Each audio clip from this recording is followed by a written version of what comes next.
Should third language B compulsory? काय 3 language या compulsory असल्या पाहिजे काय, या संदर्भातला हा एडिटोरियल आहे द हिंदूचा. ओके, 2 दिवसाआधीचा एडिटोरियल आहे, पण माझ्याकडनं ते राहिलेलं होतं आणि थोडा इम्पॉर्टंट आहे. बघा काय आहे तर, should third language B compulsory.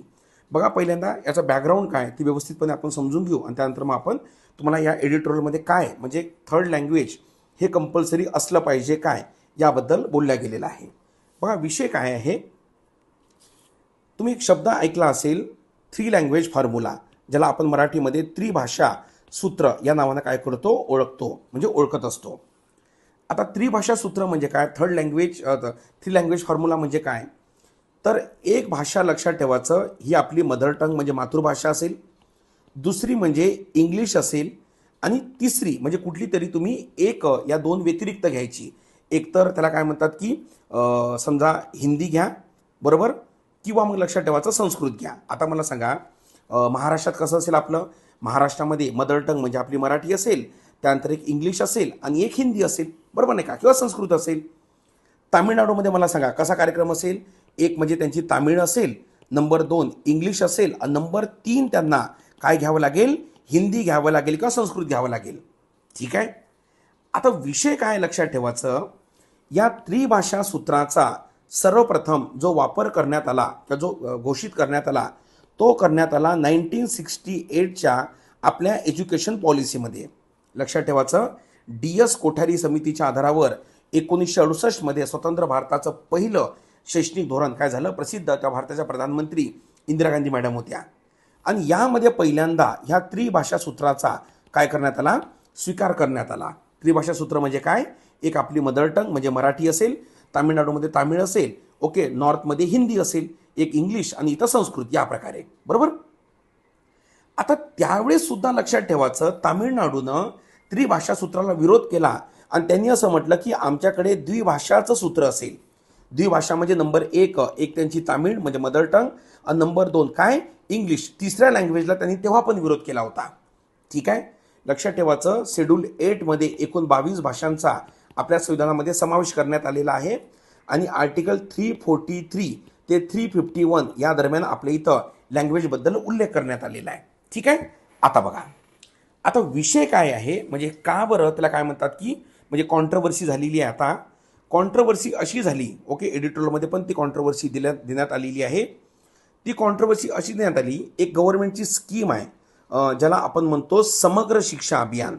इथं कुठेतरी दिलं असेल बघा, मी आताच एडिटोरियल वाचला पूर्ण. ओके, तर जे समग्र शिक्षा अभियान आहे, बरोबर, तर त्या समग्र शिक्षा अभियानाअंतर्गत म्हणजे क्वालिटी एज्युकेशनसाठी केंद्र सरकार म्हणजे निधी देते राज्यांना. तर त्या अंतर्गत लक्षात ठेवायचं की त्या अंतर्गत जे न्यू एज्युकेशन पॉलिसी 2000 आहे, यामध्ये 3 लँग्वेज फॉर्म्युला वापरण्यात आला. तर तामिळनाडू राज्यानं त्या 3 लँग्वेज फॉर्म्युल्याचा वापर केला नाही, त्यामुळे समग्र शिक्षा अभियानाअंतर्गत त्यांना निधी काय केला, कमी केला. ठीक आहे. तर त्यामुळे त्याला काय म्हणतात की हा त्रिभाषा फॉर्म्युला काय होता, चर्चेमध्ये होता. ओके, हे लक्षात घ्या. आपल्या इथं ऑफिशियल लँग्वेज ॲक्ट 1963 चालते. ठीक आहे. चलो, बेसिक पॉलिटीमध्ये वगैरे आपण नंतर शिकू याला. आता बघा प्रॉब्लेम काय आहे, म्हणजे हा एडिटोरियल काय म्हणतो, बरोबर बघा, तो म्हणतो okay what are the issue काय आहे, म्हणजे इथं ओपिनियन चालू होते. तो म्हणतो म्हणजे एडिटोरियल काय म्हणतो की बाबा असर नावाचा एक अहवाल तुम्हाला माहीत असेल, जो प्राथमिक शिक्षणासंबंधी एकमेव अहवाल भारतामध्ये काम करतो, the annual status of education रिसर्चच्या प्रथम नावाच्या संस्थेमार्फत प्रसिद्ध होतो. खालच्या एक पूर्व परीक्षेमध्ये पण हा प्रश्न म्हणजे आलेला होता एक वेळा. तर तो काय म्हणतो लक्षात ठेवायचं 2022च्या रिपोर्टमध्ये की 5व्या वर्गातल्या 60% विद्यार्थ्यांना साधं लक्षात ठेवायचं दुसऱ्या क्लासचं पण टेक्स्ट रीड करता येत नाही, नॉट रीड, बरोबर, ती वाचन करता येत नाही. तो म्हणतो 14 ते 18 या वयोगटातील 25% युवक असे आहे लक्षात ठेवायचं की जे क्लास 2 लेवलचं त्यांचं जे स्वतःच्या लँग्वेजमध्ये म्हणजे class 2 level text fluently in their regional language हे वाचू शकत नाही. मग अशा वेळेस मला सांगा, जर रिजनल लँग्वेजमध्ये जर मुलांची ही कंडिशन असेल तर 3 भाषा सूत्राचा वापर करून तुम्ही करणार काय आहे, हे एडिटोरियलचं म्हणणं इथं. तो म्हणतो अरे बाबा 2मध्येच प्रॉब्लेम आहे, 3 तर सोडून द्या. मगच नाव दिलं should third language B compulsory असलं पाहिजे का. याच्यात एक चांगलं एक फॅक्ट दिलं लक्षात ठेवायचं की न्यू एज्युकेशन पॉलिसी अंतर्गत म्हणजे असं ठरलंय की आपल्या GDPच्या 6% आपण काय एज्युकेशनवर काय केला पाहिजे, खर्च केला पाहिजे, बरोबर नाही का. 6% जो सध्या 2.5%च्याही खाली आपल्याला काय असताना दिसतो. अडीच काय खूप खाली आहे, 2च्या पण खाली आहे. म्हणून या तऱ्हेनं म्हटलं गेलेलं आहे की बाबा तुम्ही त्रिभाषा सूत्राचा तुम्ही अट्टहास का बरं करत आहे, बरोबर नाही का. तर त्यामुळे आपल्याकडे आन्सर लिहित असताना प्रो आणि कॉन्स म्हणजे त्याचे पॉझिटिव्ह पॉईंट आणि निगेटिव्ह पॉईंट दोन्ही असलं पाहिजे. आता त्रिभाषा सूत्र हा आपल्या संविधानामध्ये पण हा म्हणजे याचा उल्लेख होता. म्हणजे बेसिकली तुम्हाला माहीत असेल की नसेल की आपल्या इथं म्हणजे सुरुवातीपासूनच म्हणजे सुरुवातीला 15 वर्षापर्यंत आपण म्हटलं होतं इंग्लिशचा वापर आपण करू, सोबत लक्षात ठेवायचं काय असेल, हिंदी असेल, बरोबर ठीक आहे. आणि नंतर तुम्हाला माहिती आहे संविधानामध्ये हिंदीचा प्रसार करणे हे गव्हर्नमेंटचं काय म्हणजे केंद्र सरकारचं कर्तव्य हे मानण्यात आलेलं आहे ते, ठीक आहे पर्यंत.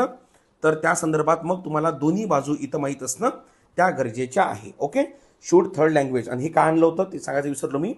ते आणलं होतं की देशामध्ये एकात्म व्यवस्था, कारण बघा नंतर जी स्टेट रिऑर्गनायझेशन कमिशन आहे आपल्या त्याला फाजल अली कमिशन म्हणतो, त्यामध्ये पण याचा वापर केला गेला किंवा 2-3 भाषिक मिळून एक राज्य तयार करा. म्हणजे एका व्यक्तीला जर 2-3 लँग्वेज येत असेल तर ते साहजिक आहे एकात्मतेला चालना देणारा घटक आहे ना.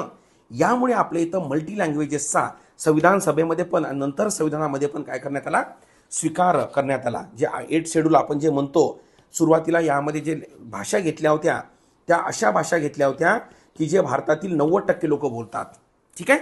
तर म्हणून हे तुम्हाला थोडं माहिती आहे का की शूड थर्ड लँग्वेज कंपल्सरी म्हणजे पॉलिटीमध्ये पण सोसायटीमध्ये पण सोशल जस्टिस या तिन्हीच्या सिलेबसमध्ये याचा काय होतो समावेश होतो, ठीक आहे. चलो, आणि मला एक सांगा या प्रकारे जर स्क्रीन रेकॉर्ड करून जर मी लेक्चर घेतले तर मला असं वाटतं तुम्हाला फायदा होईल की नाही. म्हणजे काय ते डिजिटल बोर्डवर घेतलेच पाहिजे असे काही कंपल्सरी नाही आहे.